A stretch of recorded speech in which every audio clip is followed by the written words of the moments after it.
அந்நியர் யார் வந்தாலும் கண்ணியமாய் நடந்தீரே. வன்குணம் கொண்ட தீயோரிடமும் மின்முகம் கொண்டீரே. கொடுமைகள் பல செய்த கொடியோரை மன்னித்தீர்.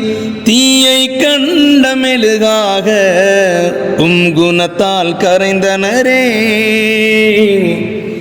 என்னாசை நபிநாதா உம்மை காண கிடைக்காதா. என்னாசை நபிநாதா உம்மை காண முடியாதா. உயிருக்கு உயிராக என் உயிரினும் மேலாக என்னுள் உறைந்திருக்கும் என் கண்ணு முஹம்மதுவே.